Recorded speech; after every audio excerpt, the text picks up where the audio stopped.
This is getting too easy. Oh, oh.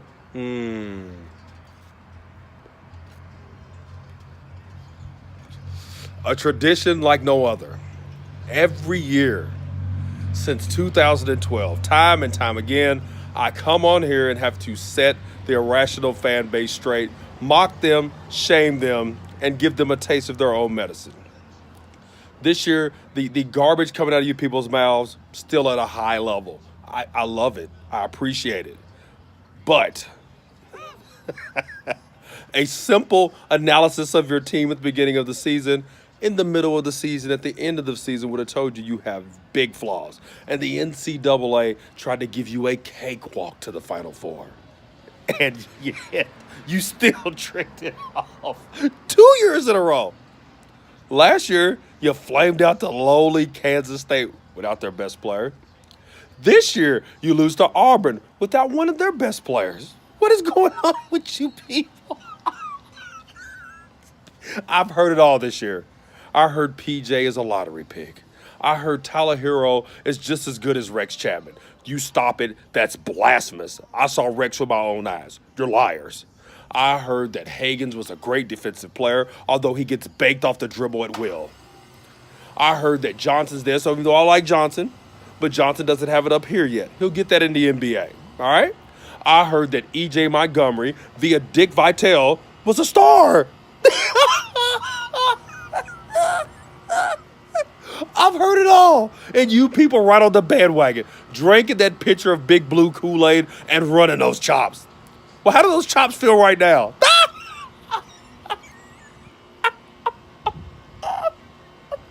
How do those chops feel? How do those eyes feel? Those tears stop flowing down your face again? You all should just tune out of the NCAA tournament until maybe the final game. It's Heartbreak City for you all every year because you do it to yourself. And I'm here to remind you of it year after year. Hashtag no nine this time lives again and again and again and again. But you see, it was a very easy analysis of this game. Me personally, I thought Auburn was going to trick it off. You don't want to face your conference foe in the tournament like this. You all didn't want to face them. They know you. They know what you're going to do, your trends, this and that. But a few key things were to be recognized. Auburn shot all these threes to beat North Carolina. And North Carolina, you're a shame, you're a disgust to the ACC by the performance you put on against Auburn. Disgusting. 7 for 28 from three-point land. Nobody wanted to go to the hole. And that's exactly what Auburn did this game. I've been crying for it all NCAA tournament. Why do teams trick threes, miss them, and don't go to the hole, get fouls on guys, and get easy, high percentage buckets? But Auburn went to the 10, and they missed some, and they didn't get a bunch of calls they should have got, but they forced the issue on UK after draining some threes and mixing it in. A nice pattern to the shot selection and understanding shot selection and when to take the shots. And all PJ Washington, all PJ had you all just all hanging on by your heartstrings. Is PJ going to play? PJ's got a boot on. PJ's got a cast on. Oh, PJ's got a nice little tricycle that he's wheeling his knee around in. PJ, I don't know how hurt you are, but hey, I got to give the man his props. No matter how hurt he was, he sucked it up and he came to try to lead his team. Too bad he has guys named Hagens, Hero, Quickly, Johnson surrounding him. And let's get this straight right now. It's over for UK. You all aren't getting the guys you used to get. The guys you used to get are playing right now against Michigan State. Cal's lost his swag. Cal's lost his mojo. What do you have now? What do you have now?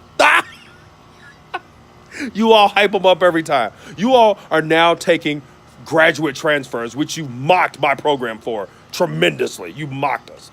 And I had nothing to do but eat it and take it because I agree with you. But now people are seeing the value in taking graduate transfer players. Reed Travis. You all went full in on Reed Travis, talked about how great this kid was. He's coming here to become an NBA player, which he's not. He came here to do this and that. He can't jump over a telephone book, you know? But Let's go take a walk with the Tox. How about that? Let the Tox soothe your pains. Let the Tox counsel you on things right now, all right? So let's go take a walk. You all got red hot in the garbage SEC, which you usually do, okay? You lost to Tennessee, you split with Tennessee, you lost to Tennessee in the SEC championship game. Tennessee flames out in the tournament. Rick Barnes, what are you gonna do, okay? You all talking all this crap, you barely beat Wofford. You needed a call to get that done. You come into this game and you're talking all this trash like you're gonna really do something, all right? You knew you weren't. Be real with yourselves. It's easier that way. Like me. I was real with myself this year. U of L, no talent really. We've got a nice coach. He's getting things done. But we got to get some dudes in here. But you all are the proverbial delusional fan base. You won't take it. You won't admit it. You won't look at yourself and say, this is what it is. So you know what I'm going to do? I'm going to help you. I'm going to help you with your problem. You just remember this analogy. All right? Because this analogy is what you all need to tune into. You want to spew those delusional things come next season. When you want to say how great your next players are, this and that. This is what you need to do, okay? You need to just look at this and realize this is your program. Right in the dumpster. Hashtag no dad this time. I holla.